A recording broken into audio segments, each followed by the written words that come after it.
Hi and welcome to section number 12। इस lesson में basically मैं आपको आइडेंटिफाई रिस्क के आउटपुट, जो कि एक ही आउटपुट है रिस्क रजिस्टर, उसके हवाले से बताऊंगा। देखिए जी, रिस्क रजिस्टर जो है वो रिस्क के हवाले से उसकी सारी इंफॉर्मेशन को कंटेन करता है, चाहे वो रिस्क की डिस्क्रिप्शन हो, उसका इम्पैक्ट हो, उसका कॉज हो, उसकी प्रोबेबिलिटी हो, उसकी सिवियरिटी हो, उसकी रैंकिंग हो, उसकी कैटेगराइजेशन हो, या उसके जो है वो रिस्पॉन्सेज हो। जब हम बेसिकली बात करते हैं आइडेंटिफाई रिस्क प्रोसेस की, तो इसमें जो रिस्क रजिस्टर है ये बेसिकली कंटेन करता है मेनली 5 चीज़ें: रिस्क ट्रैकिंग नंबर या आइडेंटिफिकेशन नंबर, रिस्क की डिस्क्रिप्शन, रिस्क का इम्पैक्ट, उसके कॉजेज, एंड अगर कोई हमने उसका पोटेंशियल रिस्पॉन्स इस प्रोसेस में डिफाइन किया है तो वो जो है वो यहाँ पे डिफाइन कर रहा होता है। अगर हम एग्जाम्पल के तौर पे देखें तो यहाँ पर मैं आपको डिस्प्ले कर रहा हूँ एक रिस्क, जैसे कि हम कहते हैं कि जी हमारे इस रिकॉर्डिंग के एक प्रोजेक्ट का रिस्क है टू मच नॉइज़, कि हम रिकॉर्ड कर रहे हैं और इधर उधर की नॉइज़ आपको बहुत आ रही है, कोई गाड़ी की चलने की आवाज़ आ रही है, अचानक कोई जहाज गुजर रहा है, कोई ट्रक गुजर गया, कोई बाइक वाला टी टी करते हुए गुजर गया, तो हमने कहा जी टू मच नॉइज़ है। डिस्क्रिप्शन ऑफ रिस्क क्या है?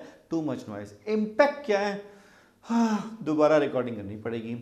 कॉज क्या है? साउंड प्रूफ रूम नहीं है हमारे पास। पोटेंशियल रिस्पॉन्स क्या है?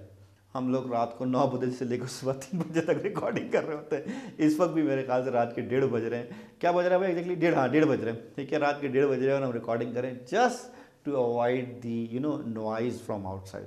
देन दूसरा रिस्क, जैसे कि मैं यहाँ पे आपको दिखा रहा हूँ, डिस्प्ले कर रहा हूँ, वो ये है कि हम इसी प्रोजेक्ट की बात कर रहे हैं और हम कहते हैं कि जनाब हमारे पास जो है वो रिलायबल पेमेंट मेथड नहीं है, कि मैं जब ऑनलाइन करूँगा तो रिलायबल पेमेंट हो, यानी कि पेपॉल अवेलेबल है नहीं, क्रेडिट कार्ड के ट्रांजेक्शन के लिए जो बाकी बैंक्स हैं वो they are charging too much या दे आर नॉट राइट। तो देखिए हमारे पास रिस्क क्या है जनाब? Reliable payment method. कॉस्ट क्या है हमारे, सॉरी इम्पैक्ट क्या है हमारे पास? इम्पैक्ट ये है कि जनाब हमारे पास जो चार्जिंग मैकेनिज़्म है उसमें इश्यूज़ आएंगे। कॉज क्या है हमारे पास के डिलेज हो जाएंगे, हमारे पास चीज़ों में इश्यूज़ आएगा।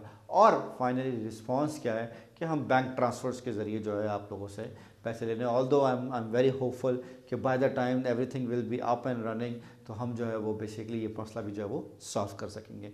So this is all about the risk register and in contents and its contents, and these contents are only when we are talking about identify risk। जब हम आगे बढ़ेंगे परफॉर्म क्वालिटेटिव रिस्क एनालिसिस में या perform quantitative risk analysis में, तो इसी risk register में इन्हीं रिस्क की मजीद और फर्दर इंफॉर्मेशन जो है वो ऐड होती रहेगी।